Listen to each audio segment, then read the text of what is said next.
Ukhrul district ki khwaidagi maru oiba ana layeng sengoriba Ukhrul district hospital baming tagi oire mahut sinmana pik thalamle ozamasi koi Foothills Naga coordinating committee koi FNCC ina khusambaduna chatkiba yengsin khongchat abnada koi phibamasi thengnarakibani habatare Ukhrul district ki district khakta natana Manipur gi chingi district singda khwaidagi maru oiba ana layeng sangama oiba launariba Ukhrul district hospital Maming khakta gi oina leramba thengnare masida hospital gi authority gi maikai gi phungdorakpadasu kugi mamang da masi hospital gi lenga ka mari leina ba directorate ta ai ba cherol patient duna masi gi matang da kayarak hana wakat labazu hoju fawba gi oina action karimta lokhat palaitri habigi wafam se phungdorak lewza asigumba maru oi ba district hospital amada swaina koi fibam songa leramba buza kamai thamini lerena khoi gi khunai amada अखोई लाइमेनरिबा अखोई people से मसी फजना people see understanding अमसुंग confidence सी लेंगाक का समझनबम संगेबो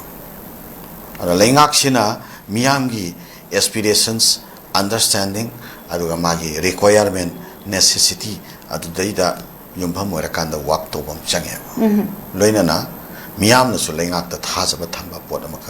अनि सिगी relation si imang mang bagumba potama lairi se masigi haurak pham se karai deino sini daliri ana khoge administration gi collapse natraga failure of the effective governance masi se khwaidi hana maru oiba factor ama oiba ko ana lengak sina yamna maru oiba khwaidi ge priority da paikhatla ningba thaba khaiba taragati magi lairiba administrative ki unit khuding makse Masih यामना फजना effective पोइना work तौबगी system का resort तौब मथौता है मदुगी दमकता फजना मागी लैरिबा department दुकी मपु ओरिबा minister to नको अदा under the advice of the honourable chief minister मागी लैरिबा concern minister to ना मागी लैरिबा department सिंगसिदा मागी लैरिबा department की हेड सिंग प्रिंसिपल सेक्रेटरी और कमिश्नर और अखोगी करी हाबा तारे मखाताना लाइबा मागी डायरेक्टर करिकरा मामा मखाताबा सबऑर्डिनेट स्टाफ मयाम से मसी की ओइबा मीटिंग पांथो कांदा यामना फजना रेगुलर मीटिंग से सुम तोर कांदा यामना फजना मदो इफेक्टिवली कयाम फजना वर्क तोरिबा के हबसी यंसन बम चंगेबा मिनिस्टर सेना कइगोंबा मतम ददी तेते स्टेट सिंग हाइजरिबा थबक फजना कारिब्रा कादबा काइसी सरप्राइज विजिट का सलगा यंगना खोनबा मयाम सु लइबा मसामक सरप्राइज विजिट चटपा ngमरसु मागी चटपा याबा डिप्यूटी सिंग थारगा डिपार्टमेंट की पेइबा कइनोदुगी रिपोर्ट तुगे मथक्ता चुमीब्रा लालिब्रा इसे मागी तोंगानबा मीगा थादुगा येंगनरगा हारिबा सिंगसी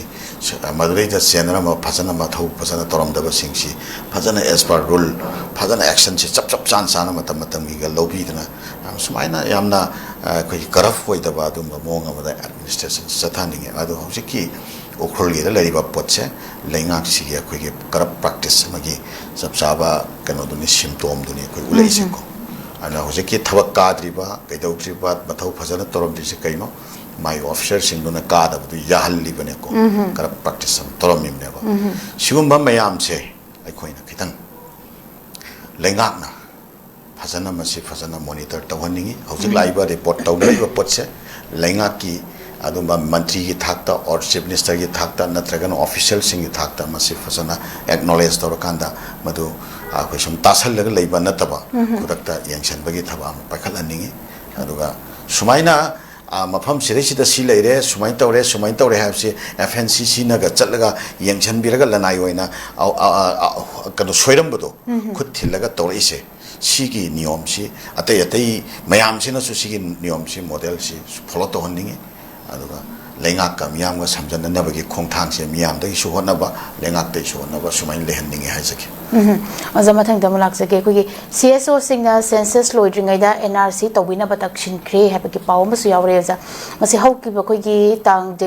दिल्लीदा हाइबतारे तांग मंगा दगी लेरक्लिबा सीएसओ तरा मरिगी मिउट कांगबुना कोगी मणिपुर की कोगी सेंटर दा हौजिक चथरिबा सेंसस 2027 की थबक असि लोइड्रिंगैगी ममांगदा मणिपुर एनआरसी अपडेट तौनबा तक्सिनख्रे हाबकी पावनेजा मसीदा कोगी Mihut Kangbu amana khoi census ke commissioner soriba India ki register general amasung home union home minister gi senior official aniga unaduna census ki exercise lodringai da NRC update tawna ba na takshin ki ba office se kamaina ka ding bi ka ni yamna akhoi